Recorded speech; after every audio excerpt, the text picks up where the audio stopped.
নমস্কাৰ আজি আমি আলোচনা কৰিবলৈ আহিছো শৈক্ষিক মেলাৰ ওপৰত এই শৈক্ষিক মেলানো কি আসলতে আমি প্ৰথমতে তাৰ বিষয়ে জানিব লাগিব শৈক্ষিক মেলা হৈছে প্ৰাক-প্ৰাথমিক শিশুৰ বিদ্যালয়ৰ বাবে প্ৰস্তুত কৰিবলৈ সমগ্ৰ শিক্ষা অসম আৰু প্ৰথম ফাউণ্ডেশ্যন অসমৰ যৌথ প্ৰচেষ্টাত শৈক্ষিক মেলা আমি আয়োজন কৰিব লাগিব আৰু আমাৰ কিছুমান ধাৰণা কাৰ্ড আছে এই ধাৰণা কাৰ্ডৰ জৰিয়তে অভিভাৱকসকলৰ সহায়ত ক্ৰিয়াকলাপ কৰি আমি এই শৈক্ষিক মেলা চলাব লাগিব এই শৈক্ষিক মেলা উদ্দেশ্য কি আমি তাৰ বিষয়ে জানিব লাগিব যি সকল শিশুৱে আগন্তুক বৰ্ষত প্ৰথম শ্ৰেণীৰ নামভৰ্তিকৰণ কৰিব আৰু বৰ্তমান ক শ্ৰেণীত অধ্যয়ন কৰি আছে তেওঁলোকক যাতে ভৱিষ্যতৰ কোনো ধৰণৰ সমস্যাৰ সন্মুখীন নহয় আৰু সঠিকভাৱে শিকিব পাৰে তাৰ বাবে এটা পদক্ষেপ লোৱা হৈছে আৰু এই শিশুসকলৰ যাতে সৰ্বাংগীন বিকাশ সাধন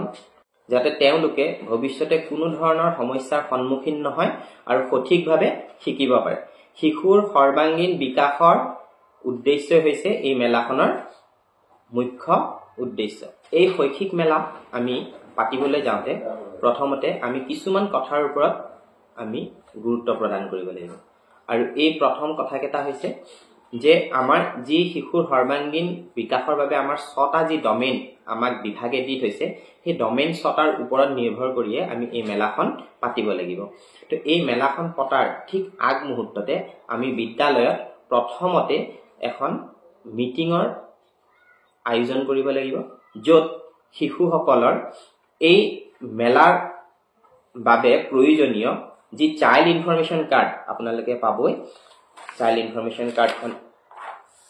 এইখন এই চাইল্ড ইনফৰমেশ্যনৰ কাৰ্ডৰ বিষয়ে আমি অভিভাৱকক জনাব লাগিব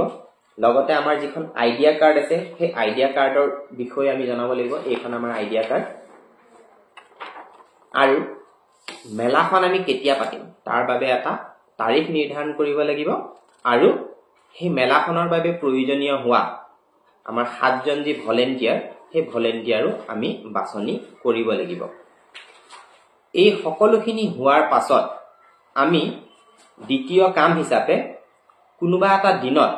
আমি শিক্ষকসকল আৰু অভিভাৱকসকল বহি যিখন শিশুৰ তথ্য কাৰ্ড আছে সেই তথ্য কাৰ্ডৰ ওপৰত আমি কিছুমান কাম কৰিব লাগিব যে তথ্য কাৰ্ডত আমাৰ যিবোৰ ইনফৰমেশ্যন দিয়া আছে ইয়াতে সেই ইনফৰমেশ্যনবোৰ লৈ আমি শিক্ষক আৰু অভিভাৱকৰ দ্বাৰা এই কাৰ্যবোৰ শিশুৰ লগত কেনেকৈ কৰিব পাৰি তাৰ এটা আমি আলোচনা কৰিম লগতে শিশুসকলকো আমি এই কথাবোৰ প্ৰেক্টিচ কৰাম দ্বিতীয় কামটো আমি কি কৰিব লাগিব এই গোটেইখিনি কাম হোৱাৰ পাছত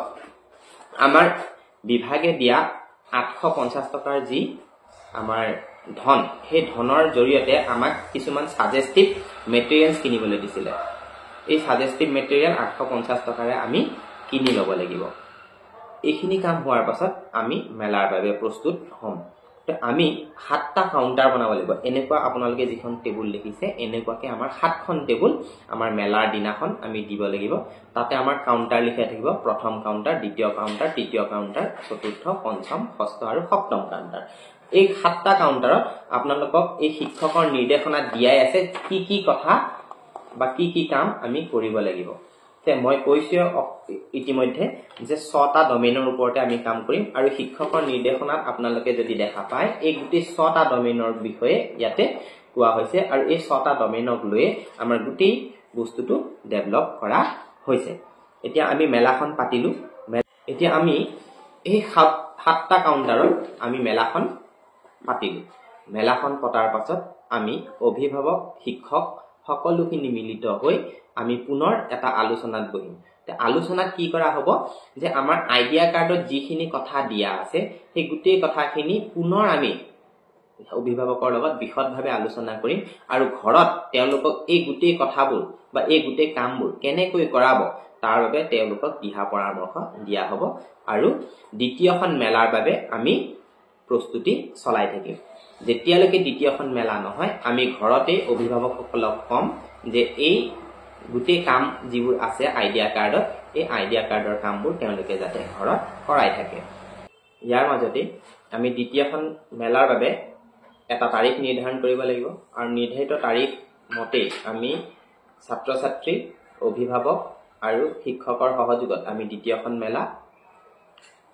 পাতিব লাগিব আৰু এই দ্বিতীয়খন মেলাত আমি বিশেষকৈ গুৰুত্ব দিব লাগিব ছাত্ৰ ছাত্ৰীৰ যি অগ্ৰগতি সেই অগ্ৰগতিৰ ওপৰত আৰু